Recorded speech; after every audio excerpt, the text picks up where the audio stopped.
नमस्कार, मैं अपूर्वा। आप देख रहे हैं दिव्यांग जगत। आइए बढ़ते हैं कुछ खबरों की ओर। संघ लोक सेवा आयोग ने इस साल की सिविल सेवा परीक्षा में एक और बदलाव किया है। मानक दिव्यांगता वाले अभ्यर्थियों को सहायता प्रदान करने के उद्देश्य से यूपीएससी ने अपने परीक्षा केंद्र आवंटन ढांचे में नए प्राविधान किए हैं। यूपीएससी ने कहा है कि संशोधित व्यवस्था के तहत प्रत्येक दिव्यांग अभ्यर्थी को उनका पसंदीदा परीक्षा केंद्र आवंटित किया जाएगा, जिससे सिविल सेवा परीक्षा में शामिल होने में उन्हें सुविधा होगी।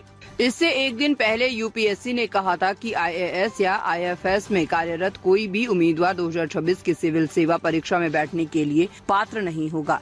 इस वर्ष की प्रारंभिक परीक्षा 24 मई को आयोजित होगी। यूपीएससी ने सिविल सेवा परीक्षा 2026 और भारतीय वन सेवा परीक्षा 2026 के लिए कई उपाय लागू किए हैं, जिनका मुख्य उद्देश्य उम्मीदवारों की सुविधा बढ़ाना और सुरक्षा तंत्र को मजबूत करना है। संशोधित व्यवस्था के तहत दिव्यांग उम्मीदवारों के लिए परीक्षा केंद्रों पर सीट संख्या की कोई सीमा नहीं होगी। प्रारंभ में प्रत्येक केंद्र की मौजूदा क्षमता का उपयोग दिव्यांग और गैर दिव्यांग दोनों अभ्यर्थियों के लिए किया जाएगा। हालांकि एक बार किसी केंद्र की पूरी क्षमता के अनुसार अभ्यर्थी आवंटित हो जाने के बाद वह केंद्र गैर दिव्यांग अभ्यर्थियों के लिए उपलब्ध नहीं रहेगा, जबकि दिव्यांग अभ्यर्थी उक्त केंद्र का चयन कर सकेंगे। जहां भी आवश्यकता होगी, अभ्यर्थियों के बैठने के लिए अतिरिक्त सीट की व्यवस्था की जाएगी।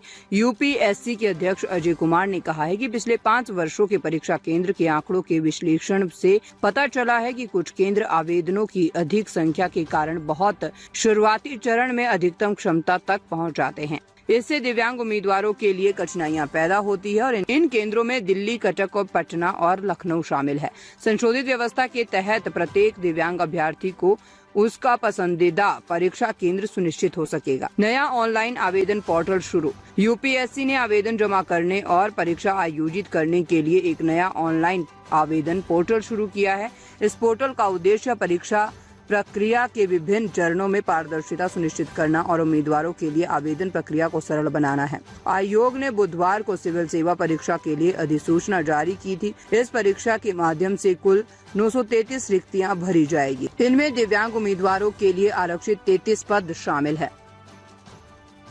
अब तक के लिए बस इतना ही। आगे खबरों को देखने के लिए हमारे चैनल को लाइक करें, शेयर करें, सब्सक्राइब करें। नमस्कार।